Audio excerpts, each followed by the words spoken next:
I've seen my comfort zone, get as big as I want to, because if you challenge yourself to take on new things and to push your limits, all of a sudden you can handle anything and you're comfortable.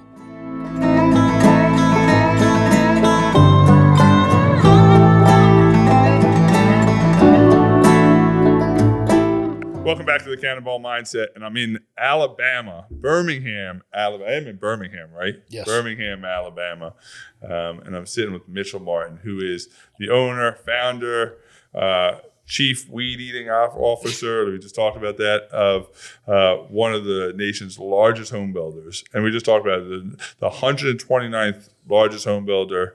And you're not a national home builder. So if you take out the big corporations, you're probably down into the 70s, 60s. And it all started in 2006 with building a home. Right. And then fast forward 16 years later or 13 years later, 14 years later, and you're just crushing it. I just got to spend some time with your people, and really excited to have you. So thanks. I know time is valuable, so taking a half an hour of your time, really appreciate it. Good to be here. So I wanted this so much. I've done a lot of research on you. I've read everything I could possibly find online. I've read every article about your company. I've read everything about you as I could. So I really want to kind of get into this whole your mindset of how do you take something in such a relatively short period of time, which is 13, 14 years, and grow it so exponentially. And still, and I said kind of tongue in cheek, chief weed eater, in the sense of you will be out there actually clearing lots and getting rid of weeds as the owner of this huge company. I want to kind of take us through that whole progression. So let's start at the beginning. What made you in 2006 decide, and you're relatively young, I'm saying you're a young guy. Right. So you had to be, how old were you when you started the company? It's 23. So 23, yeah. So we, kind of how the story goes is I took another job out of college. I didn't know anything about construction, and I went to college and took a job. I was actually going to go work at a tree farm, and they had promised me what I thought was a salaried amount, and it's about $40,000 out of school, and I was like, well, damn, that's money in the bank. I'm going to go over there. And a buddy of mine, we had started a little side job gutter cleaning business in college, for beer money, and so he wanted to keep pursuing that, and I said, you're crazy, I'm out of here. I got this salary job, and so I set out to, find my own, moved away from Auburn and walked in the door the first day. And I thought I was, got this, nice 40,000, which, 2006, that was a great starting salary. Oh, yeah. And so walked in the door and they gave me a punch card and said, you clock in when you come in, when you go to lunch, and when you leave. And I said, I thought I was on salary. They said, no. That was an estimated salary off $8 an hour at 80 hours a week. So the ultimate flim flam. Yeah. So which I tell those college kids taking a job to read the paperwork. I didn't. I just saw the number and went out the door. So I did that for a year. And the buddy that had started the business, with that buddy that had started the gutter cleaning business, had got into gutters and siding, and then he had figured out he wanted to go build some houses. So he'd been calling me saying, hey, come build these houses for me. I got 3 loans approved, and this was 2006 when they were giving loans to anybody. Right. And he said, I got 3 loans to build these 3 houses. I need you to come down here and build these houses. And I said, I don't know anything about that. I'm good where I'm at. And I kept thinking about it more and more, and I just hated punching that card. And I felt, minimal to the company. I felt like I didn't matter, and I'd always tell myself, I'm never, if I ever do my own thing, I'm never going to treat anybody this way. So to make a long story short, I got fed up with it.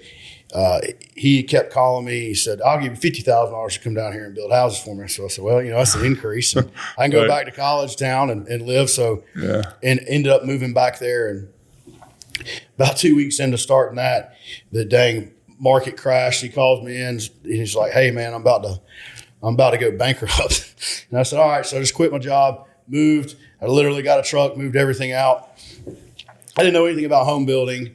And I had 3 houses I didn't even know how to read a set of blueprints. And all I really knew how to do was pick up trash.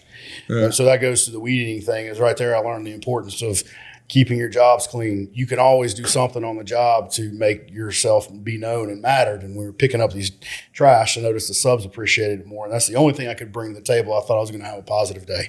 Yeah. And so anyway, thought I was kind of getting the trash cleaning thing going. And he called me in and said, we're going bankrupt. And I said, well, that sucks. I don't know what we're going to do. And he said, well, I got a plan. He said, if you buy one of these houses, because we had 3, he said, that'll get me out of this hole with the bank. And, then, you can move out of your apartment, which I've just moved into an apartment with my best buddies. I'm making $50,000 a year. I'm living hog in college town, right? I was great. Had a truck. And he said, buy one of these houses. You're going to have to sell your truck. We're going to have to move in the office down the street, which was a storage container. And he said, and I think we'll get out of the hole. Now, looking back at my 37-year-old self to my 23-year-old self, you would have said, 37-year-old Mitchell would have said, run like hell. You're crazy as hell. But being at 23 and having zero responsibility and zero lack of fear, I said, give me half the company and you got a deal. So that's how the Stone Martin Builders was born. So holy shit. So there's so much to unpack here, because here's you said it almost as like just a line, in the sense of you went in expecting a $40,000 a year job salary, and you get there, it's an $8 an hour job, punch in, punch out, where you felt minimal, but you still worked there for a year. Right. Like, at what point, like if you want to know the character of a man, like, that is all you need to know. Because most people would have said, "Whoa, no, I'm out. Right? I didn't sign up for this. I'm out." How did you? I don't want to say how did you deal with it for a year, but what kept you to persevere for a year at a job where you felt like it wasn't what you thought it was going to be? Yeah, honestly, that was tough, because I wasn't going to leave that job. And that was probably something that's been instilled with me from my folks. But, I never quit anything my whole life. I never quit sports. I never, did any of that stuff. And so we were always taught, you don't quit, you keep going. And so we kept going and going and going. And actually, when I quit that job, I made the mistake, because I told my partner that I was going to go to work with. I said, look, I'll come with you in December. And and this was like August. And I went in and told them at the tree farm, I said, look, I'm going to be quitting in December. And they said, yeah, you get the hell out now. Here's the door. So that was a lesson I learned too. Yeah. December. You'll be leaving now. But it was good. So okay. So then you're out, right? So then they let me go. I up and move. And then you are going to sell homes and the market collapses. Yes. So you're going to build homes, sell homes, market collapses. And okay, we can make this work, but you had to sell your truck and you had to buy a home. Oh yeah. So then yeah. And you're like, all right, well, that sounds like a good idea. Yeah. But the entrepreneur in you says, I'll do it, but I want half the company. Yeah, and I never in my life, at that period in my life, ever thought about owning a company. Yeah. That was not in my DNA. It was not in my blood. It scared the death of me. Risk wasn't something that I was familiar with. And so just going back, I think about life, and I'm like, well, how did I do that? I mean, you're buying a something that's not worth anything, and you're going into debt to do it in the worst recession that I've ever seen. So yeah, it was, but I saw it as I kind of, when we were going out there and I was first doing, when I was out there on my own and I was building those houses, even though I didn't know what I was doing, I'd realized how to bond with those folks, and I realized how to get something out of those folks. And when I was at that tree farm, that was basically what I was a babysitter. But I really realized if I take care of these guys out in the field and, do something for them and show them a little bit of care and show them that I'm here for them, that they're going to do something for me. And so we took kind of that mentality. I took that mentality and said, all right, I could build some houses this way. So we'll get to that, because clearly you've turned into a dynamic leader. Like, obviously that's your strongest attribute. But let's kind of just, so now you sell your truck, you move into this house in a recession where nobody is. Well, I never got to move in the house because I couldn't afford it. They still gave me the loan, so I rented the house. So and moved in the storage building. Couldn't make this shit up. Yeah.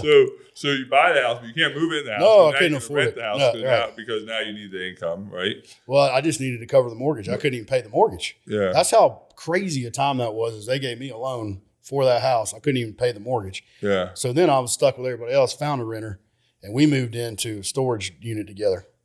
What do you mean you moved into a Like storage? that was our office. Was like a roll up storage door. So we moved in there. He had AstroTurf carpet. Had a little shower in there. It was tough living. So. Holy shit. So right. So now you have 2 houses left. Is that right? I'm saying you bought one. He had 3 lots. Yes, we have 2 left. 2 left, and you start building and selling those. And then at what point do you realize that you've got something here? Like, what point do you like? All right. Well, that was probably that was probably the hardest time I've ever been through in my life. But I realized more about myself because we had to test ourselves. The other thing that I had to do at that time is go out and get a second job at night. And so I'd build the houses during the day, go home, change, and they'd put me in a tuxedo and on wait tables across town in Columbus, Georgia. And I did that for a while, and that was how we made our money to actually eat because we weren't making any money off the houses. And so that's when I think I realized in myself, like, man, you can do this, you can do anything, Yeah. And that's something that I think I still like to challenge myself in things that I've never done because I think it's like you were saying today, or when I listened to you talk, you were talking about your comfort zone. Yeah. And I've seen my comfort zone, get as big as I want to, because if you challenge yourself to take on new things and to push your limits, all of a sudden you can handle anything and you're comfortable. I love that. Yeah, the idea that you can continue to grow your comfort zone is incredible. And that whole idea of, if you think about it, I'm saying there's a lot of people that want the reward, they want the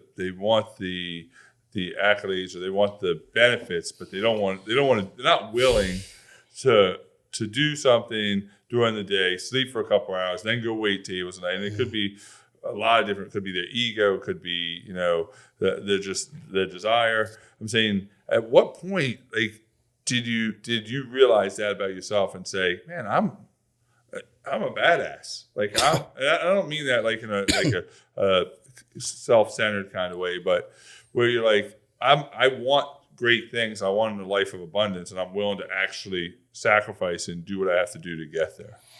Like, was there a moment you can think of that you were like, this shit is crazy? When I was spending that time, when we were working those hours, when I was waiting those tables, every day was it wasn't a struggle, it was a challenge. And so, I think that I realized, like I said, I realized then is I'm getting good at being able to multitask. When I go wait those tables, every table was a challenge for me. Even if I was tired, even if I was hungry, even if every table was a challenge for me to win somebody over. And with those challenges and with every day being a challenge for you to win something over, I think that's when I realized I could be successful. And that carries over into the house building industry. It goes down to your subcontractors. When we started building those houses, I wanted the subs to want to come to my jobs, to want to show up at my jobs, to want to be there with me because they knew I was a good guy, because they knew I was going to take care of them, because they knew what I said was true. And when I realized I had that capability to be a leader in that way, everything started clicking for me. Do you think that's what the mindset of a leader is? Like, what do you think if you were to kind of say the core components of what a leader has to have? What is it? Like, I think you hear a lot of different things, and I hear the same old talks, and you can read the books, and you were saying that today. And I've tried to read the books and I've tried to better myself, but the main thing that I get is pain. I think people are scared of pain these days. I think people are scared to suffer. And to me, suffering is the greatest gift we can ever have. Oh, man. And I think when you suffer, you learn. And I strive to suffer in something daily. And if it's physical, if it's mental, it's making me better. So that's what I give the advice to people to be a good leader is find it in suffering. And I think when we suffer, we grow. Wow. I think there's a lot in that statement, but I think you're right. I think the suffering by choice is different than suffering by circumstance. Like putting yourself in a state of suffering to get better, as opposed to staying in a state of suffering because you're not willing to work and get out of it. Is that what you say? There's a difference I just there? think people are scared to be uncomfortable. Yeah. And uncomfortable is where I like to live. I like to stay uncomfortable. Yeah. And if I get too comfortable, I start to get lazy. And so, but when you live to me, and this might sound weird, but when I live in a sense of, if I'm uncomfortable and I keep myself there, my sense of being uncomfortable and the sense of what I can tolerate just dramatically increases. And that can be in physical activity. You said you run. Yeah. It's just like running.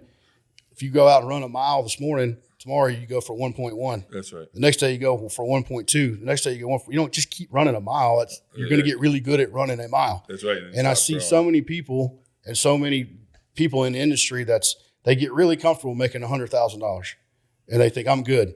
But then they let 4 or 5 years go down. And they say, damn it, I wish I took a risk and I could make 150 or I could make 200. Yeah. It's the same thing. You compare that to physical fitness, running. You don't run. You always try to run 1 point better than you did the next day. Oh, yeah. Oh, yeah. You're going to be uncomfortable, but it's going to make you grow. Happens. That's absolutely. Growth happens in that last point one, right. Or the last point two. Yeah, I'm with you. This whole idea, and you were talking about the idea of people that get complacent with where they are. And the idea that you said today, you were like, listen, if you're not willing to grow, if you're not willing to adopt and change, this is not the place for you to be. Absolutely. And you're pretty emphatic about that. Of Absolutely. all the things you said today, that one came down, at least for me, resonated pretty strongly because there was no question in your tone. There was no question in your delivery that this isn't something you were just saying to appease somebody or because you sounded good. This is something you really believe. Is that for everybody? Do you believe that everybody in your company should have this growth mindset if they want to be here? Everybody. I don't care what you do for me. We want to hire folks that want to achieve success. But that's the cool thing about owning your own businesses. Let's go back to the tree farm days. I walked in that office every day and I said, there's nowhere for me to go. I'm punching this card. They care. They don't trust me so much that they're worried about how long I'm going to take a freaking lunch. Yeah, right. And it pissed me off. And I'm like, you don't trust me enough to know how what are you, And Yeah. I told myself that day on, I said, I'm going to trust my employees. I'm going to give them some slack. I'm going to let them breathe. I'm going to let them be who they are. But I've also got to invent systems to where they can grow. And when they come in day one, they know who they want to be. Oh my gosh. I think knowing who you want to be is the biggest thing that you can do for an employee or that you can get out of an employee. And so that's kind of what we've done. And I think that's why we're a larger builder, or we're getting to be a larger builder, is when you come in, we've got a system where you start out here, but you plant a seed and you can grow. And then we can take that seed and plant it somewhere else and plant it somewhere else and plant it somewhere else. And you're giving people avenues to achieve greatness. Man, so much there. I just gave a talk last week in Milwaukee about how most cultures and employees want autonomy. They want autonomy over their time, what they do, how they act during the day, and most companies want to give people their autonomy.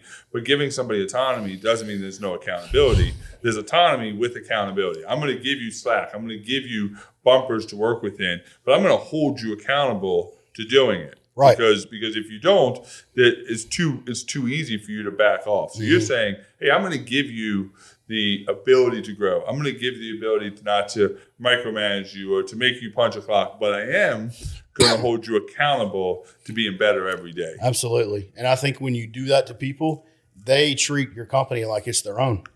Because now all of a sudden, so I don't look at it as we have Stone Martin Builders. Every division is a mini Stone Martin Builders, somebody running that company, because we're not treating them like, we're not treating them that way. We're treating them like you do it.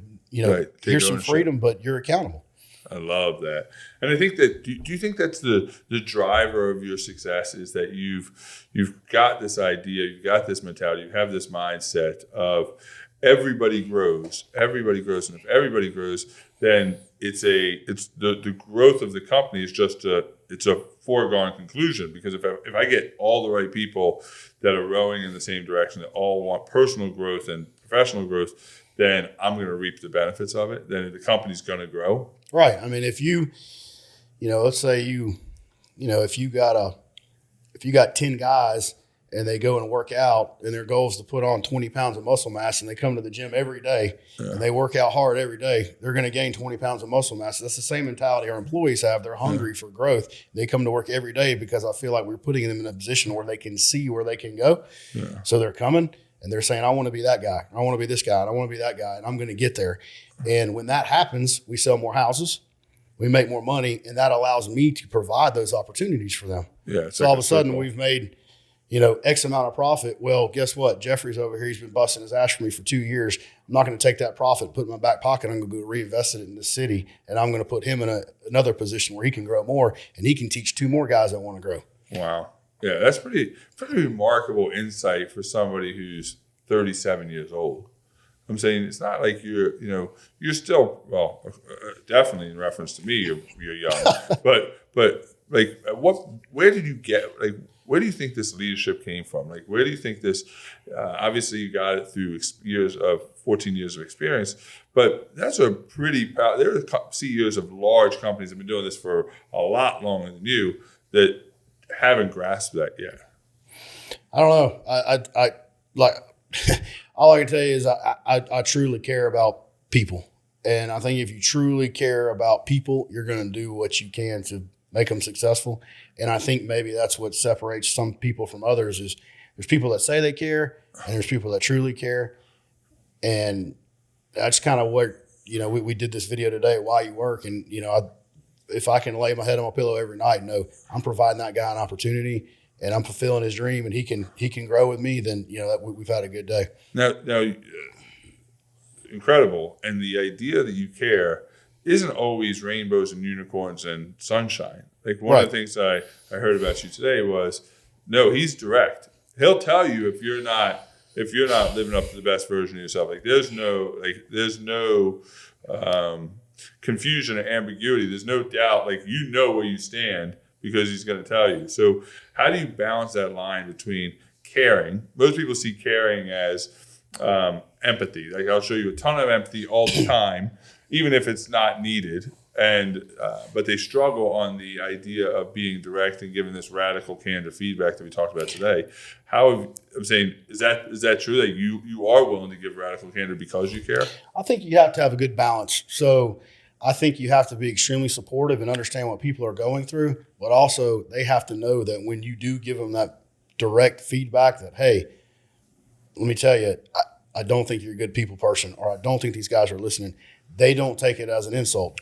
Yeah. If you're constantly in the shit and putting them down and making them feel a certain way, they don't listen to what you're saying. But if you're supportive, but then you're direct when they listen, and that's one thing that I struggle with some of my leaders and telling them is you need to go tell that guy the truth.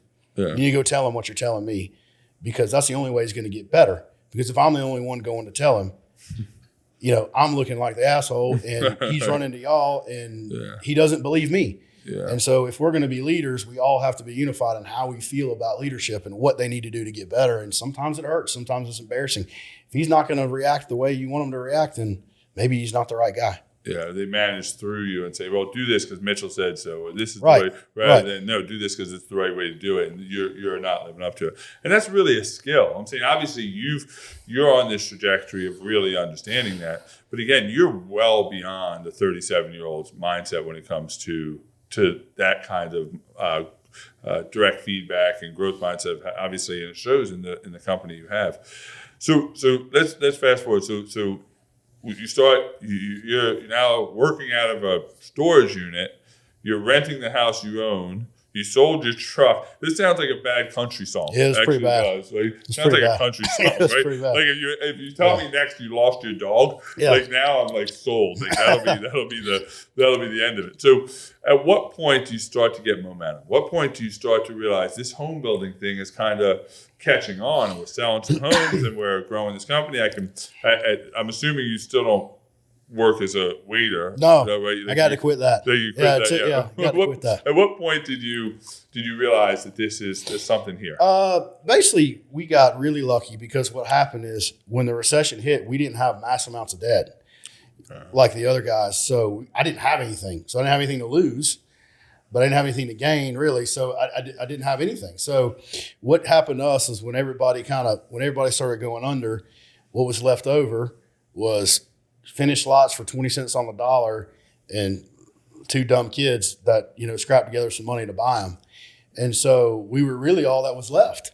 And so we had a wide open platform to kind of build this thing and start building processes. And we got one neighborhood. It was in Auburn, Alabama, and it was a full neighborhood. We got this thing so cheap. And man, looking back, sometimes I'll see some of those homeowners and I'm like, look, you come see me later because I'm going to take care of you. Because we were trying our hardest, trying to develop systems, trying to develop what we're going to do. And I realized then it's like, okay, you guys got something special, because we were getting, lots very cheap from the recession, and we were able to build through that.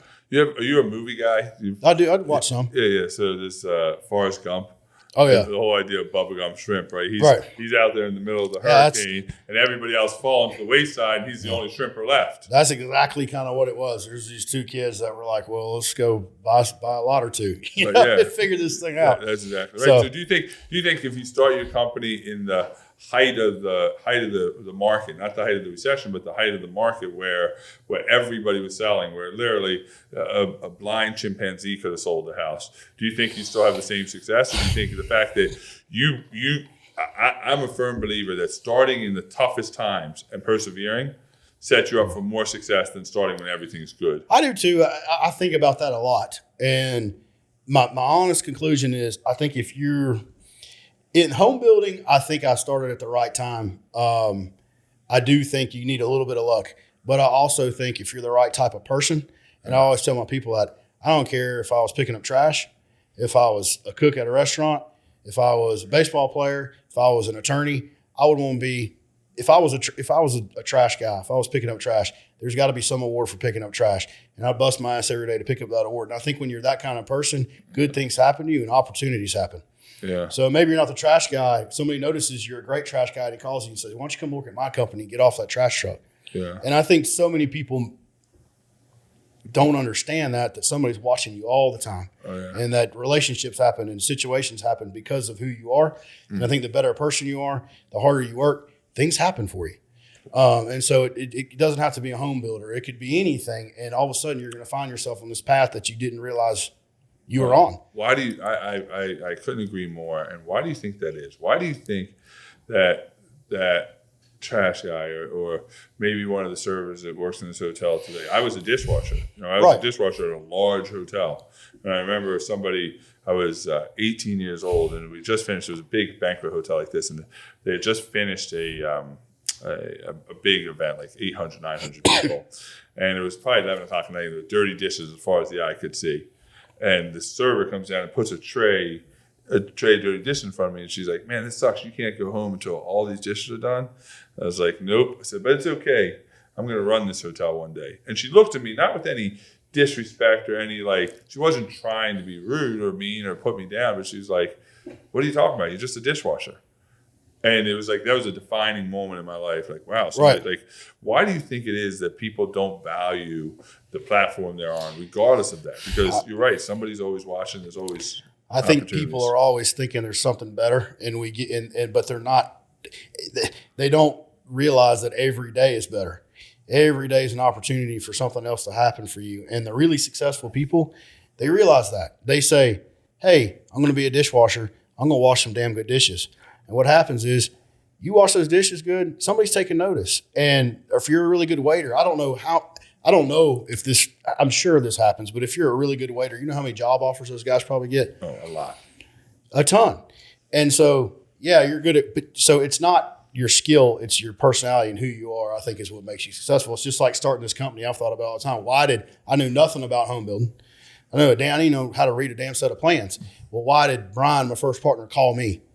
And not somebody more qualified? I think he believed in the person and knew that I could figure it out. Yeah. And so to me, that's the secret of success, hands down. Not so much timing and, it's just, if you're willing to put in the work, good things are going to happen. Just put your head down and do it.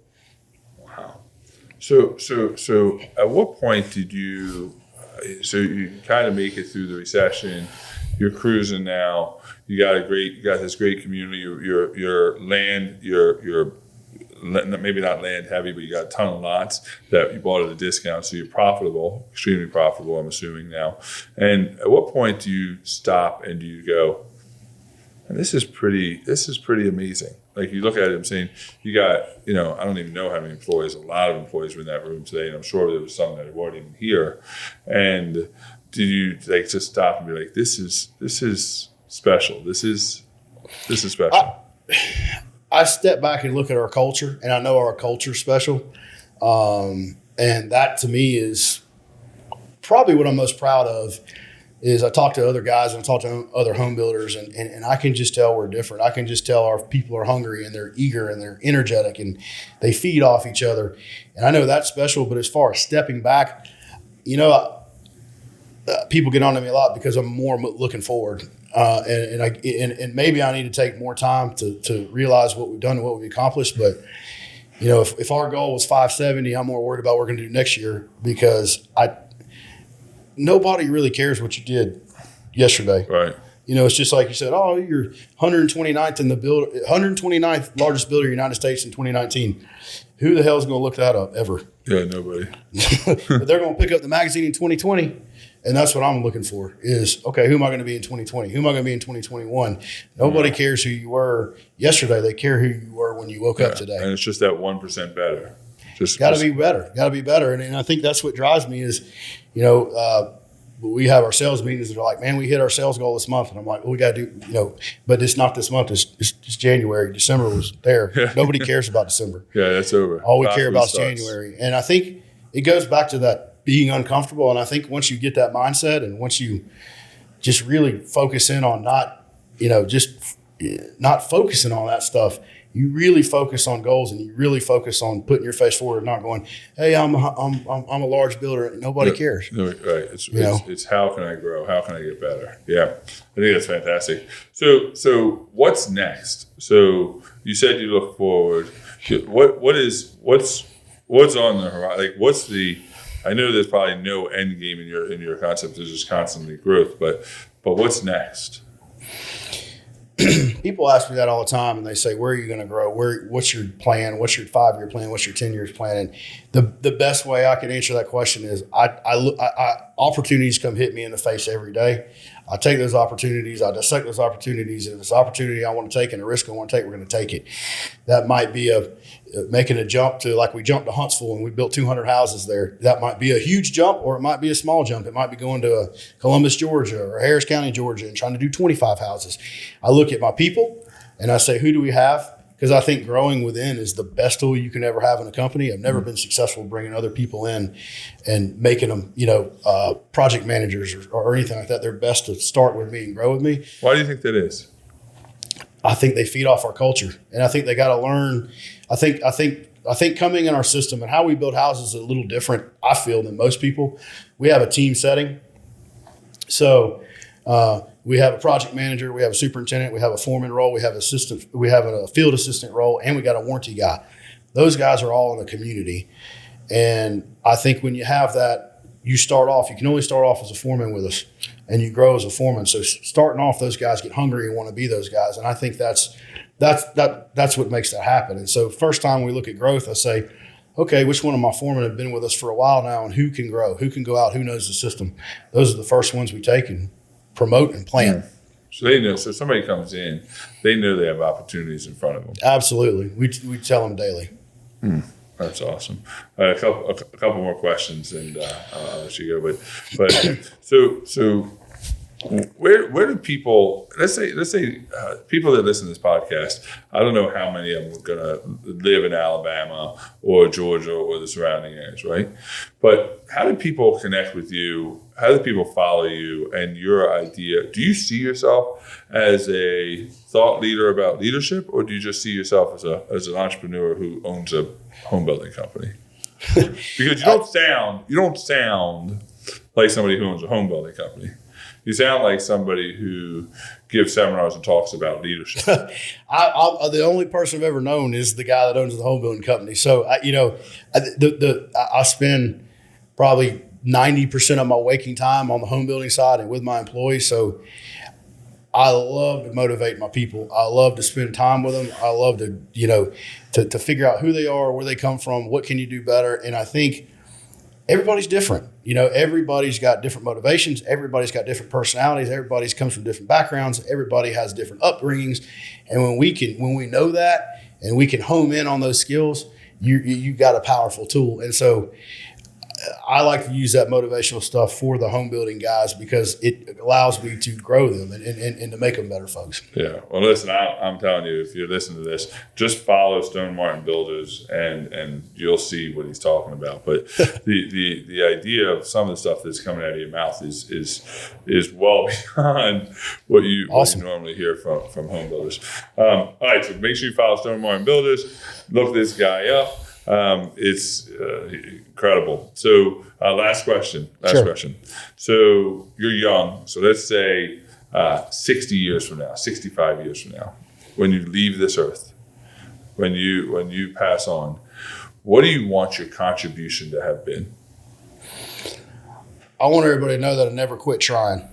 And I think that's, I think I'll quit trying when I die. And I think complacency is a killer. And so I want everybody to know my last breath I took, I was struggling to get something done. And I think that I see more people waste their life being complacent and wishing they had done something. And I get that question all the time. They're like, well, aren't you scared of the risk? I said, I love the risk.